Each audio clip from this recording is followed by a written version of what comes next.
Honorable Speaker, let me first welcome members back to the House after the long recess and join you in thanking members even for showing up during the special sitting last month.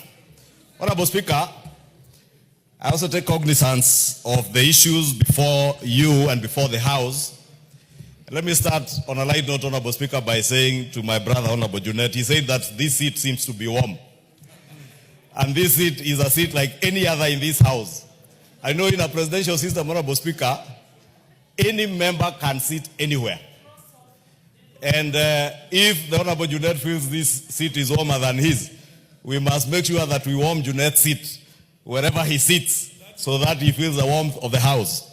Honorable Speaker, the matter before us is a straightforward matter. And I want to agree with many of the things that have been said, including what the Honorable Karoli Omondi has just said, that the import of this court ruling has nothing to do with past decisions of this House over the last 2 years. Because decisions of the House, whether it is legislation, whether it is approvals that we make, are not made by a party. Neither are they made as business owned by the leader. Order, Bensouda. You can't just dash across the floor like that. Order.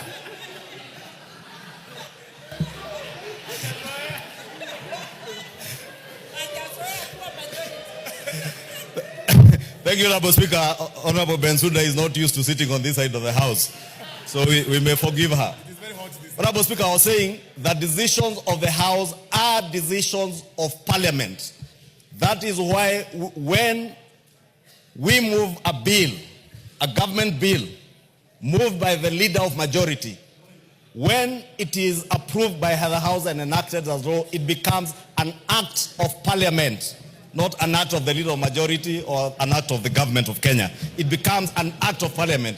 And therefore, all previous decisions made by this House have been decisions of the House. And the House subsists as it were on the 9th of August 2022, as it is today, Honorable Speaker, with the unfortunate loss of one or two of our members who have lost, one through a by-election and one by passing on.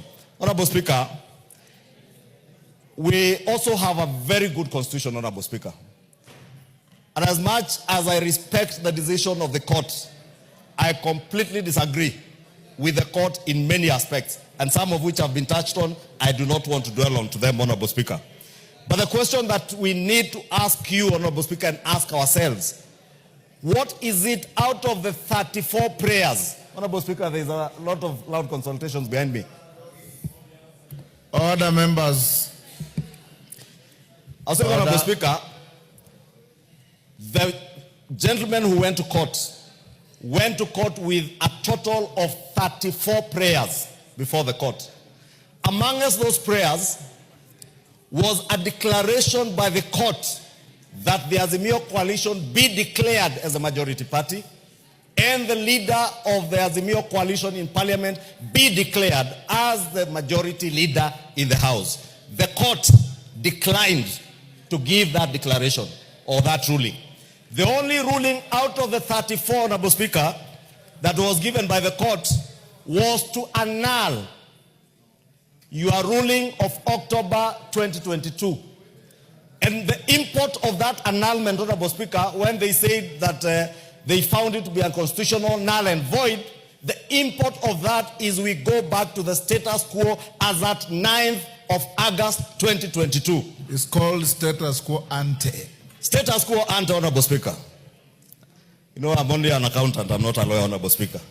But at least, I also know, Honorable Speaker, because I studied in commercial law, in my accounting studies, the doctrine of ultra vires, where anything that is ultra vires the Constitution, any statute, give him a minute.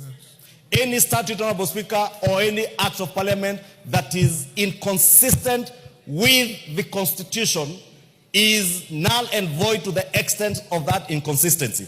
And I was saying we have a beautiful Constitution because this Constitution gives powers, or rather powers to enjoy rights, including the right of association, which is the most important thing in our Constitution. Chapter 4 is what Chapter 4 of our Constitution on the Bill of Rights is what has built our Constitution as amongst the most progressive constitutions in the world. Therefore, the members, the 14 members in question, Honorable Speaker, from UDM, PA, MDDG, MCCP, enjoy certain rights that not an act of parliament can take away from them, including the right to associate. No court, no law can tell the member for Ugenya, MDDG, that he must remain in Azimio. There is no court, no act of parliament, including the Political Parties and the Political Parties Coalition Act that was acrimoniously passed in this House at the tail end of the last parliament, can force the 8 members of UDM to associate with Azimio. That cannot happen, Honorable Speaker, and that is why, to a large extent, I disagree with the court, because those 14 members enjoy certain inalienable rights to enjoy their rights of association, to associate with the political coalition they desired. And they told us, Honorable Speaker, letters were tabled, including letters, Honorable Speaker, that I have seen from the Registrar of Political Parties, ascertaining that MDDG, UDM, PA, Maendeleo Chap have left Azimio. The leader of Jubilee Party in this House, Honorable Speaker, the Honorable Sabina Chege, has today enjoys a position as a whip of an independent parliamentary political party called Jubilee. On that basis, Honorable Speaker, Jubilee then cannot and shall not and shall never be counted as part of Azimio. Therefore, Honorable Speaker, Honorable Speaker, we are inviting you to make a decision on the status quo ante. On status quo ante, Honorable Speaker, it is up to you as a Speaker to now make a fresh ruling, since you are ruling. Yes, Junet.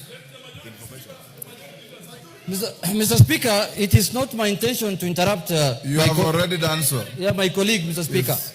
The minority leader. Mr. Speaker, is it correct, Mr. Speaker, for the minority leader to mislead the House that those parties who are members of Azimio cannot be forced to stay in Azimio, Mr. Speaker? To that extent, Mr. Speaker, there is a procedure of getting out of Azimio, Mr. Speaker. They have not followed the procedure, Mr. Speaker, and I can tell you I'm the Secretary General of Azimio, Mr. Speaker. They only wrote letters to me. They never followed the procedure, Mr. Speaker. And Mr. Speaker, I can see David Ochieng wants to respond to me. That's one member party, Mr. Speaker. We don't discuss in this, Mr. Speaker. Order, Honorable Junet. Don't disparage your colleagues. You are better than that.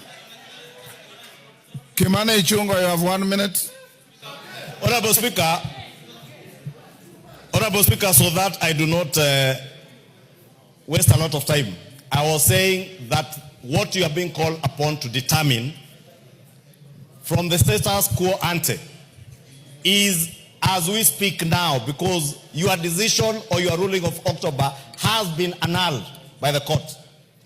Respect to that court ruling is paramount, and you must respect it.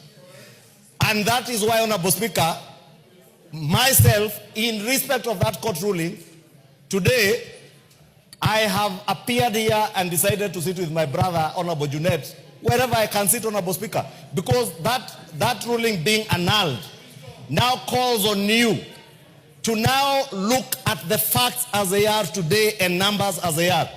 Honorable Speaker, you know, last week we got letters from the clerk's office, myself and the Honorable Junet Mohamed, to submit names for the House Business Committee.